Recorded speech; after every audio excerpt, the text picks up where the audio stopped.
5 langkah menurunkan HbA1c dalam 30 hari yang ini paling efektif dan juga realistis dan masih bisa dilakukan. Halo teman-teman semuanya, siapa di sini para penderita diabetes juga.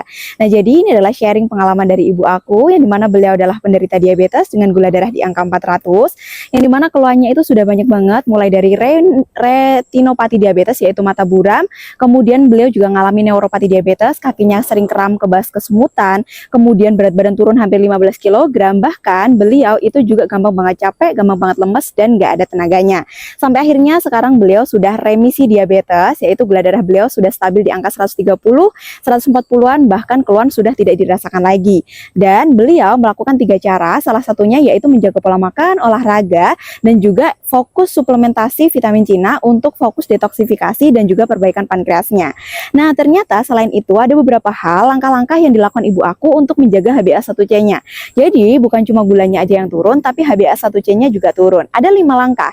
Yang pertama yaitu menjaga konsistensi jam makan. Jadi, ibu aku benar-benar makannya itu tidak pernah telat sama sekali. Karena ketika telat, itu akan memacu hormon kortisol yang itu akan membuat gula darah kita itu menjadi naik 2 jam setelah makan. Nah, jam makannya biasanya ibu aku di jam 7 pagi, kemudian di jam 12 siang, dan di jam 4 sore. Nah, setelah itu ibu aku tidak makan lagi sama sekali. Yang kedua yaitu mengurangi makan makanan yang mengandung kadar glikemik yang tinggi seperti karbo, kemudian mie instan, kemudian nasi putih, tapi tidak menghilangkan total, hanya mengurangi aja. Yang ketiga yaitu konsumsi air putih yang cukup. Jadi yang biasanya ibu aku tuh konsumsi air putihnya cuma dikit doang, itu benar-benar konsumsi 2 liter setiap harinya. Yang ketiga yaitu jalan kaki minimal 10 sampai dengan 15 menit. Karena kalau disuruh olahraga langsung pasti males banget. Tapi dengan kita memulai 10 sampai dengan 15 menit olahraga, itu akan membantu sekali tubuh kita untuk mendetoks gula berlebihan yang ada di dalam tubuh. Nah, yang kelima adalah dengan menjaga stres dan menjaga jam tidur. Jadi, ibu aku tuh tidak pernah tidur lebih dari jam 9 malam.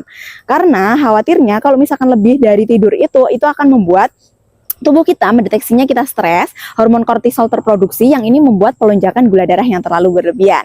Nah, 5 hal ini bisa membantu ibu aku untuk menurunkan HbA1c-nya juga. Nah, tentunya ibu aku sekarang sudah terbebas dari obat generik juga, sudah remisi juga, karena beliau fokus melakukan 5 hal ini dan juga fokus perbaikan pankreasnya.